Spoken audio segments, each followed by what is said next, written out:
Hello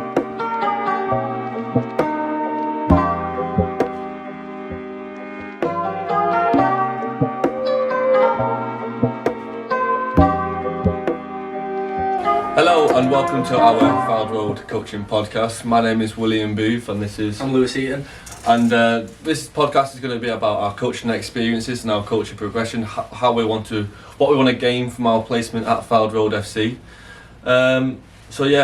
Throughout this podcast series we're going to try and incorporate different coaches, players from the team to try and get their perspective on things. So yeah, go on. So we're basically just going to focus on like who we coach and how we coach them. So that's the first point we want to talk through today. So obviously we're coaching student union, same age as us. So it's more of a, would you say, more of a relaxed league? I probably have to agree with you there. It's definitely a different... Our previous experiences have normally been within the football academy, so coaching a student union team is a bit different in that context. So like one of the biggest struggles I'm trying to deal with at the moment is how do you change from being a coach and being a friend, because these are our friends, they are all our age group. I think that's a big thing, to be fair, because we're focusing on obviously some of these people we've gone to university with and we were in classes with and stuff like that, so it's very much a thing of trying to get that balance between being friends with them and being a coach with them at the same time. So I think it's trying to get that balance at the minute, where is that, especially obviously when we've started, it's been quite difficult I think at the start, especially because obviously due to COVID and stuff we're kind of training, so it's not really, we're just turning up to matches at the minute and that's a bit difficult. I do have to agree with you there. It is just kind of, especially with that being like a friend of the players you're coaching, sometimes you get that there's players like we've been playing in the student union league for about 2-3 years. So there's some players who've been with us in that entire journey, and you do notice when you're trying to coach them, they're not listening, they're taking up their own ideas, and it is kind of affecting the coaching process as well as the performance of the team. And I think that's an issue we need to try to. I think it's something you can develop as a coach. You need to be more, maybe, I don't know. It's just developing that step between being an assertive coach. You know what I mean? Yeah, I think the problem is that when playing with these people, mostly we've been playing with them for 2 years, so then we see us more as friends, and then when you try and take that role as a coach, it's very difficult for people to have that perception of you when you change, especially, I'd say anyway. And obviously COVID's not open, like what you said, you can't coach him, and it is difficult because we come to this university to be coaching, we want to be doing something practical, and when the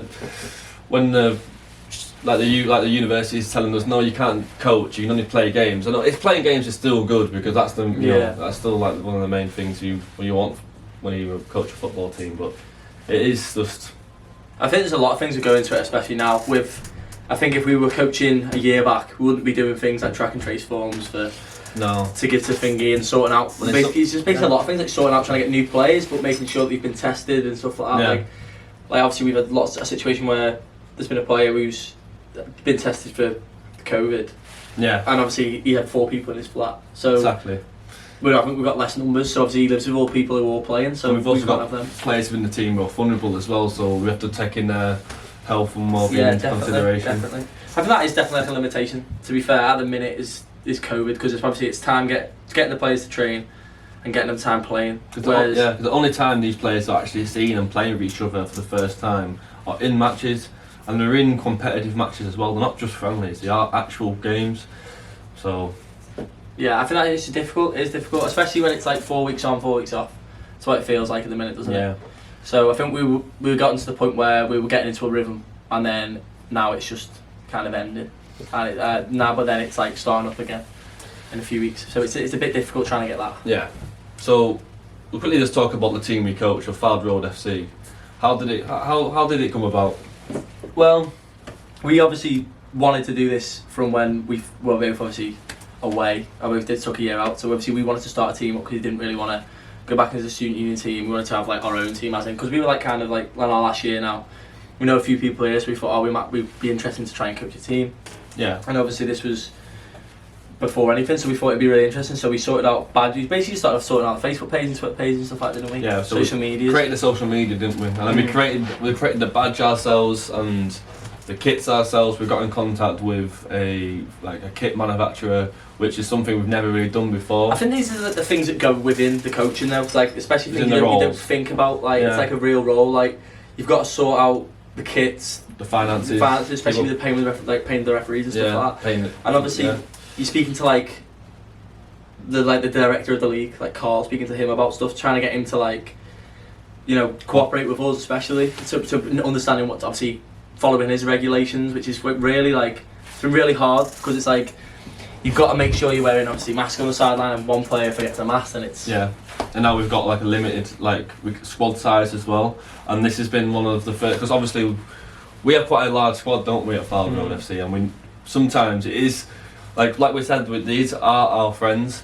So like, how do you like say to your mate, saying like, listen, you can not play this weekend? I think that's the hardest thing. I think that's what I found one of the hardest things, especially when subbing players in like second half. Yeah. And like you're thinking, well, I don't want to bring him off because I've known him for 3 years, and it's such a hard thing to get that balance of being like, well, you've got to take that perception of him being your friend to being a coach, to try and just take him off the pitch kind of thing.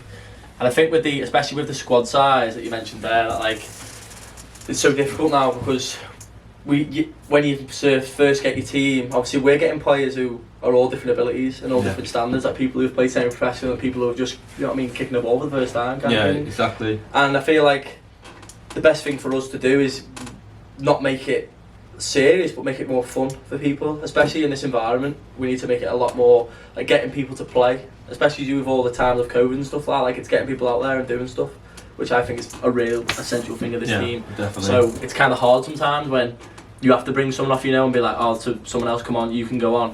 So obviously they don't want to come off. Obviously it's hard to get the people out to understand that due to the times we're in, that everyone needs to be able to play, stay active really. Yeah, like, because obviously there's not much social activities going on at the moment, and football is quite a good outlet for many people. And it is like what you said, there's people with different abilities, and like for example, we have one player who's not the best, but he comes down because the social interaction and all that. And we play the games we play, like I mentioned, are competitive. So we have had to say to him like once we had to say you can't play, and it is like it's an upsetting feeling because you don't want to be doing it, but as a coach, that is part of your responsibilities. And it's just one of them. I agree, especially when it's coming towards the season when we were like playing in them like cup games. Yeah. And it was more of I know it's more of a relaxed league, but obviously people want to win. It's competitive in the end. But I mean, as in, I think what comes in it, especially in this league, is like players trying to take control of it. Yeah. Whereas players are saying, "Oh, don't bring him down. He's not a very good player." It's like, well, it's not just about. It's not about that. It's about getting the players involved. We understand that them players' point of view. That we understand that they want to win, but like the whole point of a student union team is about entertaining them for that day. I agree. Just enjoying it. I agree. Yeah. Especially, that's what I mean. When the training comes about, I think it'll be a lot more. It will be a lot better because it's like people are more getting involved, and people who are just starting to even play in the game, and especially in this league, they're getting a little bit more used to it. But stop and starting is just not helping. And I think that's just one of the things at the moment. Yeah, because obviously the matches are competitive, and there isn't training to combine that social interaction, that like entertaining that aspect of playing football. It's just straight into a game, and it kind of does kill the vibe a bit. But it's just something that over time it'll get better. The restrictions of COVID will ease eventually, hopefully. Fingers crossed, touch wood. Yeah, well, so how do you think, wise with progression, how do you think we're improving? Do you think from when we first started to now? I think what we need to progress, I think there's numerous of things. I think at the moment, I think there isn't much you can really develop, but without being able to train. But over time, I think. Good question. I'm just trying to. I think at the minute I'd say is that the first week when we were training, I think we've definitely have improved, especially with being more. I'd probably say ballsy with players. So you're not playing or you're not, and I think that was quite hard for us to do at the start.